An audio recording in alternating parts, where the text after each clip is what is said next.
En el verso 18 vuelve casi que lo mismo, porque recordemos que ellos podían ofrendar incienso, podían ofrendar mirra, podían ofrendar oro, plata. Pero en el verso 18 dice que ellos le decían, mira, si tú juras por el altar, no pasa nada, eso no es importante, eso como que a ellos no les traía beneficio, entonces ellos lo veían así como que algo normal, que alguien jurara por el altar.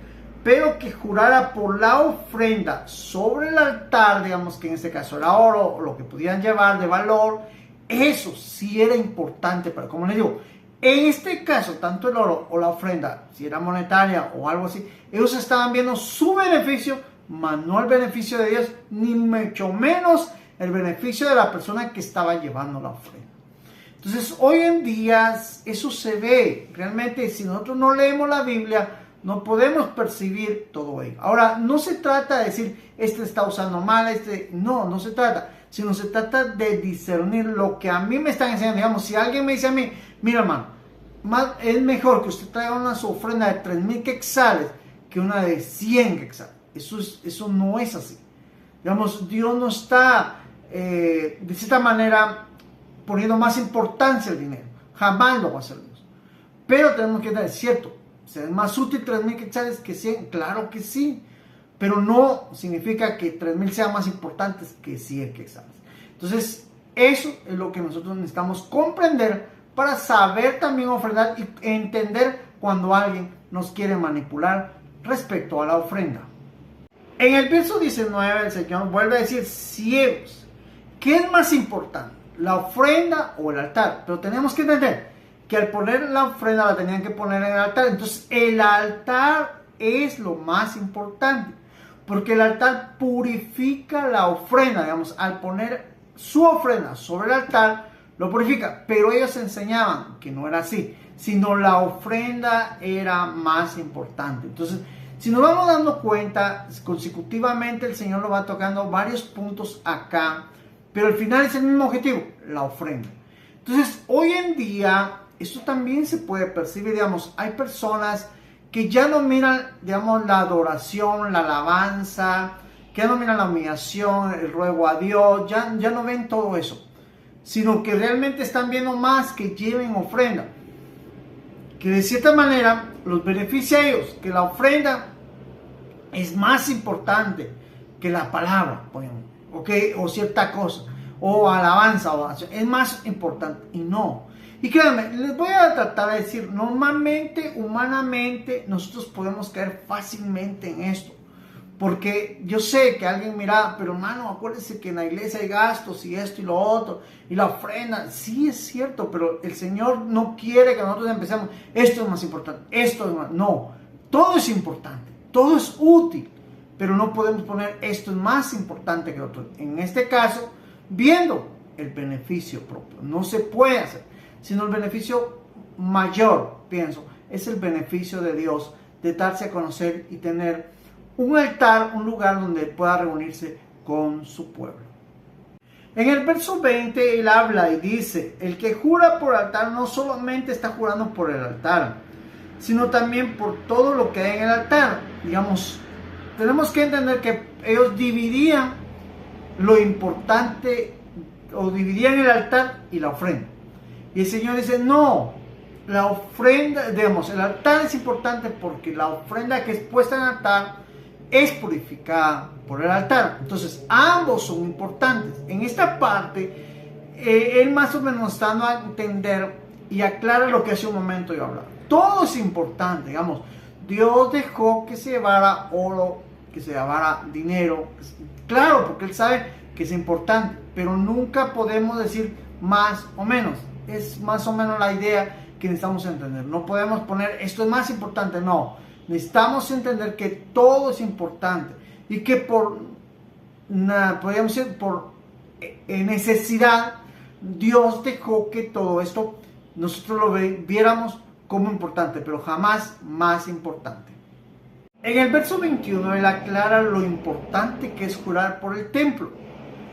Digamos, como ellos habían llegado al punto de dividir el juramento de cierta manera, pero acordemos que la Biblia también nos enseña que no debemos jurar. Eso es importante entender. Pero si alguien insiste en jurar y lo hace por el templo, no solo está jurando por el templo, sino por aquel que vive en el templo, que es Dios. Entonces necesitamos entender que el templo, primero, algunos confundimos, digamos, el templo del Señor es nuestro cuerpo, el templo del Espíritu Santo es nuestro cuerpo. El templo físico, sí, es un simbolismo de la casa de Dios. ¿Por qué? Porque es el lugar donde está Dios y nosotros vamos a encontrarnos con Dios.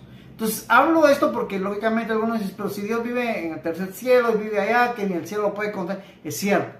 Pero Él ha puesto como una embajada, como un lugar acá en la tierra, donde de manera simboliza, le hablo de embajada porque es como que una nación poniendo un lugar de esa nación en otra nación. Entonces el cielo poniendo un lugar en medio de la tierra, como para que nosotros vayamos y encontremos ahí el auxilio, la ayuda, lo que necesitemos de Dios y el deseo de convivir con Dios. Eso es lo que realmente significa el templo físico. Y no podemos decir, como yo soy el templo, entonces el templo físico no es importante. No, todo es importante. Algunos acostumbran a decir, no, el templo físico no es importante porque el templo somos nosotros. Y eso es un error. Si nosotros hacemos eso, estamos cayendo en el error de los fariseos, que ellos decían, esto sí es más importante, esto no. No, es importante el templo, claro. Debe respetarse el templo, claro. Es como que es la casa de Dios, no es mi casa. Cuando yo voy a una casa que no es mi casa, yo debo respetar. De igual manera se debe ver con respeto el templo físico. En el verso 22, Él nos sigue aclarando sobre lo que nosotros necesitamos entender. El que jura por el cielo y se jura por el trono de Dios y a la vez por Dios que se sienta en él. Entonces Él está diciendo que nosotros debemos de aprender a ver las cosas con reverencia, debemos hablar las cosas, ver las cosas consagradas, ver las cosas con respeto y de cierta manera entender que si es cierto, el Señor está más interesado en nuestro corazón, en nosotros, pero eso no significa que por ello Él no le ponga interés al templo físico, por ello no le ponga interés al cielo, por ello no. Necesitamos comprender que es importante el trono de Dios, que es el cielo, que es importante el templo físico, que es importante mi cuerpo porque es templo del Espíritu Santo. Necesitamos entender que todo eso es importante y debo cuidarlo y tenerle de cierta manera reverencia y saber que es importante. Pero no puedo decir el cielo es importante, el templo es importante, pero mi cuerpo no puedo hacer eso. No puedo hacer tampoco que el cielo es importante, mi cuerpo es importante, pero el templo no puedo. Necesito comprender y necesitamos comprender que todo dentro podríamos decir, dentro de lo que Dios enseña y que Él quiere que veamos con respeto, es importante. Tiene el mismo valor para Él y debe tener el mismo valor para nosotros. En el verso 23, el Señor nos da, o en aquel entonces les dio a entender lo más importante. Hoy a nosotros necesitamos entender que dentro de las cosas de Dios no podemos solo pretender crear importancia en lo que nos beneficia, digamos, dentro de la casa de Dios, que es el templo de Dios. Si nos damos cuenta, el que menos se beneficia es Dios. Los que más se benefician, en este caso hoy en día, son los pastores, los siervos que están dentro de la casa. Digamos, las cosas que son llevadas a los templos es de beneficio para las personas, pero deben saber que porque es de beneficio, lo mismo que todos los beneficiados, de cierta manera, sean beneficiados. Por ejemplo, como decía el pastor, los ministros, el templo en general, lo necesario en el templo. Digamos, que se vele la administración y la buena administración o el buen uso de todo lo que llega a los templos. Eso es lo que está enseñando acá. Porque los fariseos dicen que separaban la menta, el anís y el comino. La menta porque de cierta manera se beneficiaban, es beneficio para ellos y hasta podrían comercializarla. El anís igual y el comino igual. Pero no le ponían importancia a la justicia, a la misericordia y a la fidelidad a Dios. Como que dice, no enseñaban, digamos, lo que realmente necesitaban enseñar. Ellos necesitaban enseñar justicia, misericordia y fidelidad a Dios. Pero también necesitaban enseñar qué llevarán menta, qué llevarán comino, qué llevará anís. Digamos, así como enseñaban la justicia, debían enseñar también esto. Lo que estoy tratando de decir es que cuando la iglesia solo enseña de que lleven ofrenda y solo anda buscando métodos para que ustedes o nosotros sigamos ofrendando, digamos que tienen el día de la ofrenda mediana, pues, el día de la ofrenda grande, el día de la ofrenda por el altar, el día de la ofrenda por los misioneros, el día de la ofrenda, y va a ofrenda, y va a ofrenda. Tenemos que comprender que realmente el uso de la ofrenda debe ir de beneficios, uno, para los que están en el templo, para expandir el reino de los cielos, la evangelización, para llevar ciertas cosas a personas que de cierta manera lo necesitan. Digamos, ese es el buen uso de la ofrenda. No solo el beneficio de unos cuantos y de otros no. Máxime, la justicia, en este caso, la misericordia y la fidelidad eran de beneficios para Dios, pero ellos estaban más ocupados en los beneficios propios y hacían a un lado los beneficios de Dios. En el verso 24 el Señor les hace ver si ellos hacían esto y por cuanto lo practicaban, dice que colaban el mosquito. Eso no se lo comían, digamos, las cosas pequeñas lo colaban y eso no lo usaban, pero se tragaban el camello, digamos, las cosas grandes, los errores grandes que no se debían cometer, eso sí los cometían, pero los errores pequeños ellos no los cometían, pero al final por estar cuidando una cosa descuidaban otra cosa. Esto es importante entenderlo para nosotros. Veámoslo de esta manera. A veces nosotros los ministros nos ocupamos en predicar bonito, nos preocupamos más en hablar, que la gente nos admire, que digan, ah, qué bueno, a través de usted conocí a Dios. Nos preocupamos de que las personas hablen bonito de nosotros. Pero no nos preocupamos en que las personas cuando están haciendo lo malo, no los corregimos.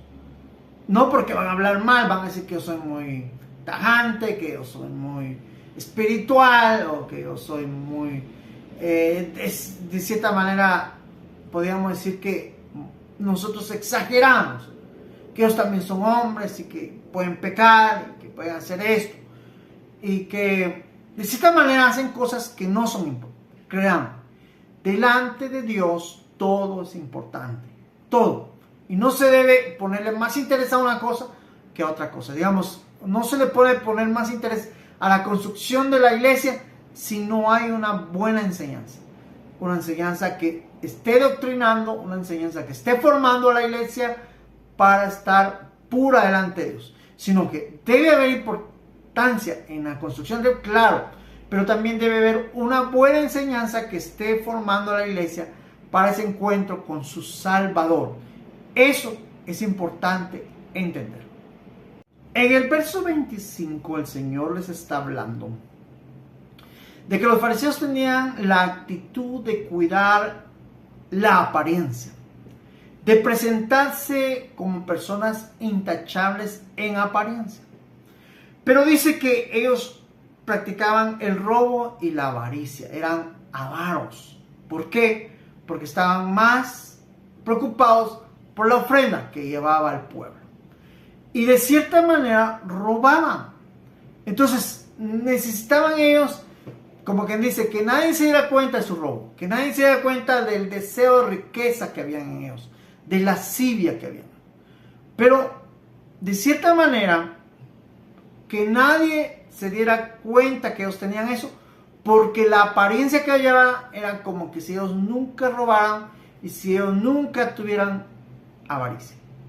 Entonces, necesitamos comprender que realmente, veamos, miren, yo entiendo que usted quiera su buen carro, que usted quiera ver al pastor con un buen carro, yo entiendo, eso es bueno, se ve bonito, se ve agradable, todo eso, pero no puede ser por medio de robos y avaricias.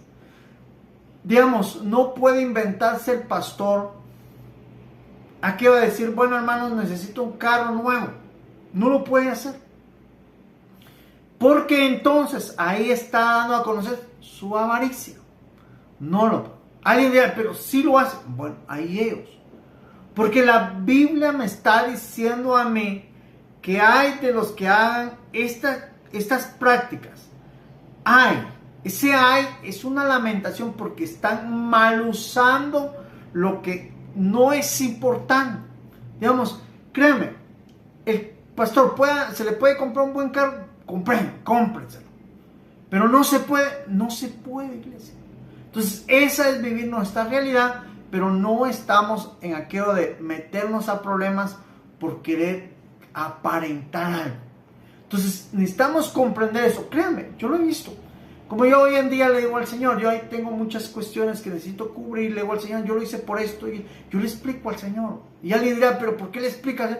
Porque estoy dando a entender, yo no lo hice por querer decir o aparentar delante de las personas. O posiblemente le digo al Señor, si lo hice así, perdóname, pero ayúdame a esto, a lo otro. Necesitamos a veces sincerarnos con Dios. ¿Por qué? Porque realmente necesitamos tener que nuestras intenciones no pueden ser malas, ni con robo, ni con avaricia. Necesitan ser transparentes, puras, para que realmente Dios nos dé el auxilio que necesitamos. En el verso 26 lo lleva a un punto donde ellos necesitan razonar. Y también nosotros, porque le dice que ellos limpian lo de adentro, ¿sí? Pero no limpian lo de afuera. Y si limpian lo de afuera, no limpian adentro. En otras palabras, nosotros necesitamos llevar una vida moral. Alguien me dijo, no, el evangelio no es moral. Es cierto, es espiritual. Pero por ello nosotros también necesitamos llevar una vida moral. Digamos, lo espiritual es lo de adentro y lo moral es afuera. Digamos, no podemos llevar una vida desordenada delante de Dios. Se los digo porque entiendo eso. Y créame, cuando usted tenga una vida desordenada, vaya con Dios. Ayúdame, Señor, dame esto, lo otro. Ayúdame también a poder ordenar mi vida. Saber llevar una vida. No siempre podemos vivir de esa manera. Entonces necesitamos leer esto para entender que lo de adentro es importante limpiar, sí, con el Espíritu Santo, con la palabra, con la práctica de la palabra. Claro que sí. Pero también lo de afuera es importante limpiar. Entonces necesitamos ser limpios de ambos lados, no solo de un lado, sino de ambos lados, para no presentar una apariencia, sino que realmente una justicia, no de nosotros, sino de la justicia de Dios que trabaja en nosotros. En el verso 27, el Señor les da a conocer a ellos siempre de apariencia, pero los compara con sepulcros que están emblanquecidos de afuera, muy cuidados, muy bonitos afuera, pero por dentro lleno de huesos de muertos y toda clase de impureza. Necesitamos entender que las impurezas hoy en día son los deseos, los estímulos de la carne, que de cierta manera nos llevan a nosotros a practicar el pecado, y que de cierta manera nosotros al practicar el pecado nos manchamos. Vamos a entrar la hipocresía, el robo, la avaricia, los malos deseos, los malos pensamientos. Y empezamos a practicar cosas que no debemos practicar. Entonces le damos lugar a todo el sistema satánico. Le damos lugar a la práctica de todo ello. Estamos realmente mal usando. Porque ya sabemos nosotros que no debemos practicar. Entendemos. La verdad, la Biblia dice, la carne es débil. Necesitamos aclarar esto y entender que la carne. Por lo tanto, no nos expongamos a pecar. Necesitamos gemir, necesitamos clamar, suplicar a Dios para ser libres de esas debilidades que tenemos. Entonces, porque ellos posiblemente, si ellos eran hombres, tenían debilidades también, pero ellos aparentaban no tenerlas. Y realmente eso no es correcto. Necesitamos comprender que todos los hombres somos expuestos a las debilidades carnales, pero de igual manera, con la ayuda de Dios vamos a poder superar esas debilidades, con la ayuda de Dios. De otra manera, no se puede. Para que entendamos que no podemos guardar engaño, mentira, avaricia, robo, cosas que no debemos de guardar en nuestros corazones. Odio, ira, contienda, no, porque eso nos hace realmente ser como un sepulcro. Tener una apariencia, pero por dentro no somos esa apariencia que estamos presentando. Así que aprendamos a limpiarnos delante de Dios. En el verso 28 el Señor les dice: así son ustedes por fuera, aparentan ser gente honrada. Miren, nosotros creo que en varias ocasiones se ha hablado eso, y la mayoría de nosotros a veces cometemos el error de, miren, yo conozco una persona que aparenta ser honrada, aparenta ser honesta, aparenta ser, y no lo es. Bueno, sí, es cierto, todos sabemos que muchos hacen eso. Pero el error más grande es que nosotros estamos viendo que otros aparentan sin saber que nosotros también aparentamos. Porque a veces hablamos de esa manera como que si nosotros fuéramos personas justas, que nunca cometemos errores, que nunca vemos las cosas malas o que no andamos, de cierta manera nosotros sí somos honrados, honestos, puros.